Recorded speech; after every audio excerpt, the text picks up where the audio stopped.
जय गुरुदेव।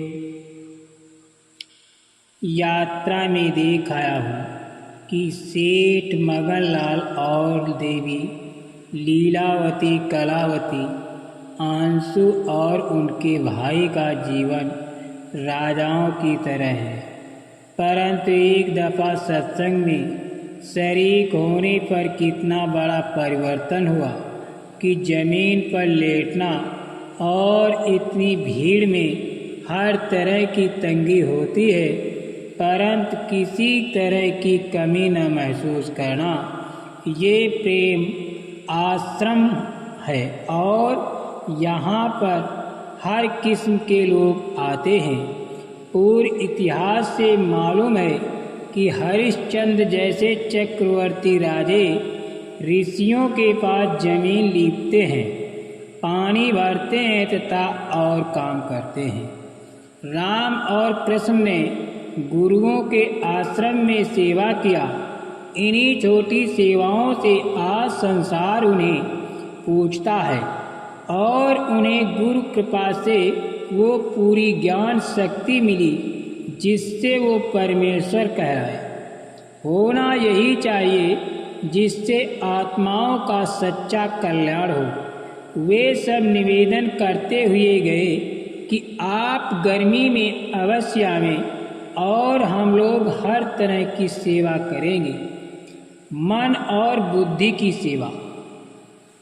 मन और बुद्धि की सेवा ये है कि सत्संग में बैठकर वचन गुरु के चित्त देकर सुने और उस पर भली भांति विचार करें और हर किस्म के सांसारिक संशय भ्रम दूर करें और जो भाव सत्संगियों के संग से मन में बसे हुए हैं उनको ओछा समझकर निकालना और गुरु के शब्दों पर जोर देना और गुरु के शब्द अपनी बुद्धि से याद करना, साथ साथ गुरु के नाम रूप भेद का सुमिरन और ध्यान एकाग्रचित्त होकर करना। लीला और विलास और अंतर के परिचय देकर मगन होना। गुरु से और नाम से प्रीत बढ़ाना और भक्ति करके प्रीत जगाना और अंतर में सर्वसमर्थ अनामी पुरुष का ध्यान गुरु रूप में करना और सेवा करके भक्त की रीत अंतर में बाहर नई नई जगाना। इन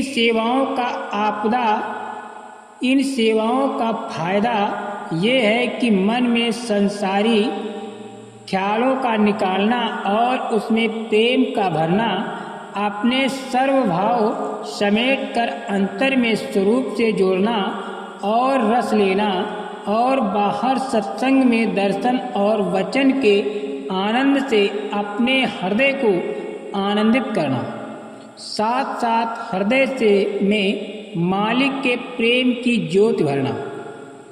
धन की सेवा। धन की सेवा, यदि धन उसके पास है तो भूखे प्यासे को देना तथा सतगुरु तथा प्रेमी जन की सेवा में खर्च करना।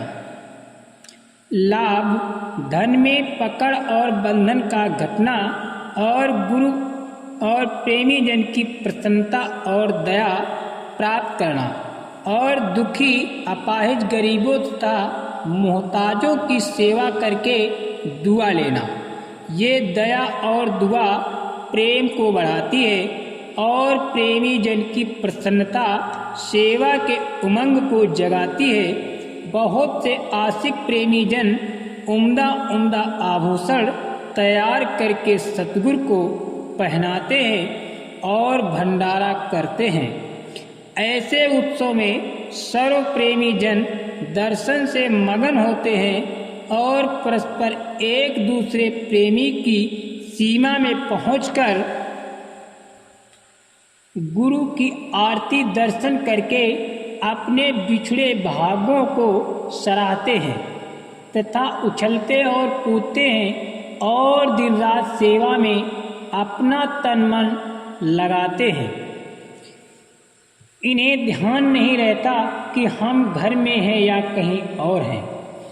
इस समय प्रभु की दया अद्भुत होती है। बहुत से लोग उस वक्त के रूप को मन में बसाकर ध्यान के समय मदद लेते हैं। ये दर्शन मन इंद्रियों को समेटने में अत्यंत मददगार है। और जब जब नया दर्शन, नई पोशाक, वो जो स्थान बैठने का है सजा हो उसके ऊपर होता है, तब ध्यान वो शब्द को सुनने में बहुत मदद मिलती है। सतगुरु ऐसे पोशाक के शौकीन नहीं हैं, पर प्रेमियों की सेवा के आधार पर उन्हें पहनना पड़ता है, क्योंकि ये सेवा स्वीकार करने पर प्रेमियों के मन में नई उमंग, नई प्रीति जागती है और उनकी भक्ति में और अधिक उन्नत होती है। साथ साथ अंतर अभ्यास में मदद मिलती है। ये समझना जरूरी है कि धन की सेवा खासकर जरूरी नहीं है, क्योंकि जिनके पास धन नहीं है उसकी कोई सेवा मंजूर नहीं। ऐसा नहीं, क्योंकि उसके पास तन है, वो औरों की कोई सेवा करे, जैसे झाड़ू लगाना, पानी पिलाना, बर्तन मांजना, बिस्तरे लगाना। ये वही सेवा है जो धन की सेवा। धन की सेवा मान से रहित है, तब तो तन की सेवा के साथ है, वरना मान लेकर धन की सेवा करना है तब तो तन की सेवा से कितने गुना कम है। मन और श्रुत की सेवा ये है कि घट में तीसरे तिल पर सिमटकर अंतर में शब्द के साथ लगे और ऊंचे देश की तरह अपने शरीर को छोड़कर चढ़े और अंतर का लाभ लेवे।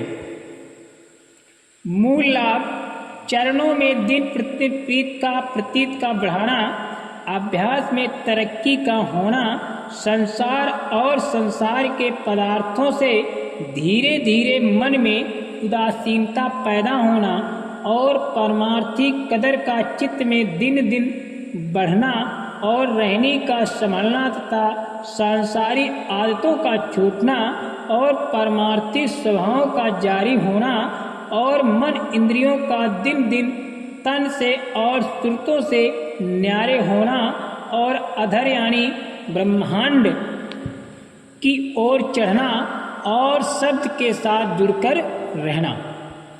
जिन सेवाओं का ऊपर वर्णन हुआ है उसको देखकर दुनिया के लोग जो सांसारी हैं, जिनको कुछ भी ज्ञान भक्ति सेवा वो गुरु और मालिक स्वरूप का नहीं है, वो तो देखकर आश्चर्य करते हैं और तरह तरह के विहंग कड़वे व्यंग वचनों का उच्चारण करते हैं और सेवा करने वालों को मूर्ख समझते हैं।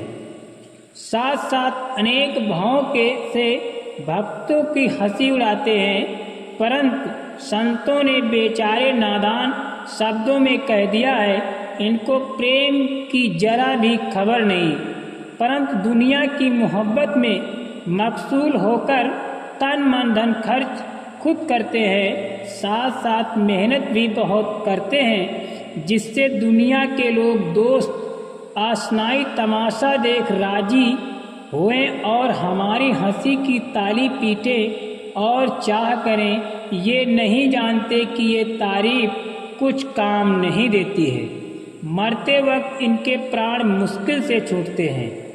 प्रेमी जन औसत दर्जे के काम ठीक ठाक अपने शरीर रक्षा हेतु तथा बच्चों के लिए करते हैं और परमार्थ की कदर जानकर उसमें भी उमंग के साथ मेहनत और खर्च करते हैं।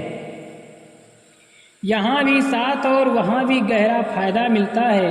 वे दुनिया की वाह नहीं चाहते, वो तो यहाँ संत सतगुरु व प्रेमी जन की प्रशंसा दिल व जान से चाहते हैं और उसका फायदा संसार में भी और आखिर वक्त पर भी और बाद मरने के गहरे से गहरा उठाते हैं और दुनियादारों की निंदा ताने व हंसी को जरा भी अपने मन में नहीं लाते।